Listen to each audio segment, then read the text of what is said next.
Bonjour à tous. Donc, je vais vous faire la correction de l'activité numéro 1 que je vous ai donnée hier. On va regarder ça ensemble en distanciel. Bon, je vous laisserai compléter sur votre feuille. Alors ici, on a la liste A qui va de 1 à 4, de 4 à 7, de 7 à 10, de 10 à 13, etc. etc. Qu'est-ce qu'on remarque pour la liste A? Elle est construite de façon à ce qu'on a à chaque fois l'addition du nombre 3 pour passer d'un nombre à un autre. D'accord? Ici, on le voit très bien.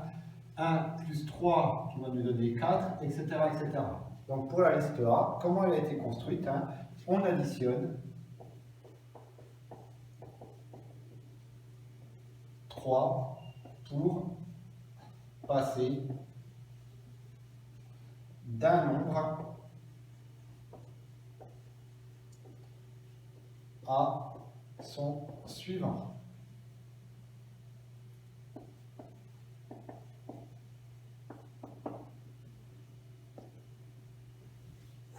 Alors, on va passer maintenant à la liste B. Alors, pour la liste B, qu'est-ce que vous avez remarqué? On passe de 1 à 2, de 2 à 4, de 4 à 8, de 8 à 16, de 16 à 32, de 32 à 64.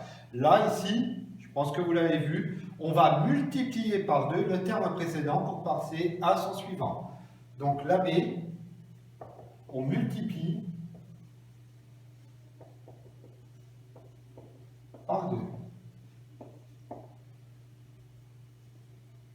Donc rien de très difficile ici. Alors les deux suivantes sont beaucoup plus difficiles, elles sont un peu plus dures à trouver.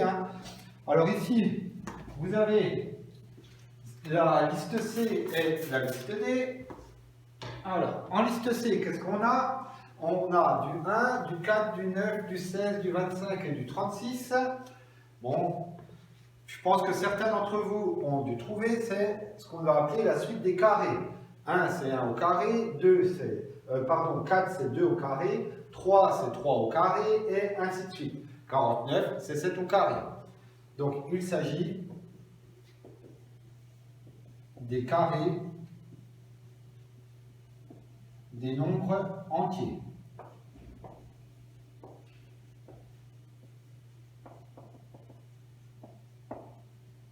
Et enfin, la liste D, donc là il fallait un peu plus de réflexion.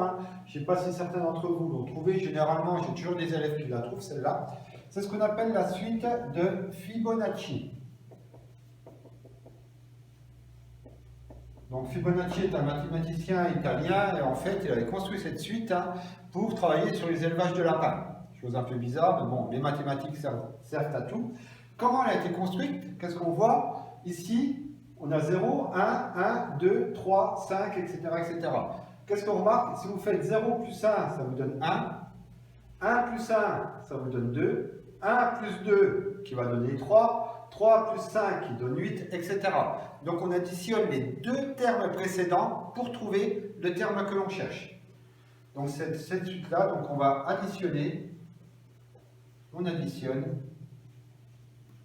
les deux termes précédents.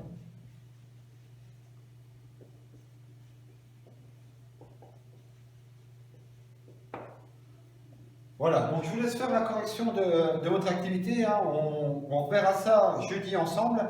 Je ne reviendrai pas là-dessus, on ne va pas perdre du temps là-dessus, alors qu'aujourd'hui, vous avez le temps de le faire. Ça sera à vous de le faire. Et la vidéo suivante, je vais vous parler cette fois-ci du cours sur les suites numériques. On va remplir ensemble la fiche de synthèse. Merci.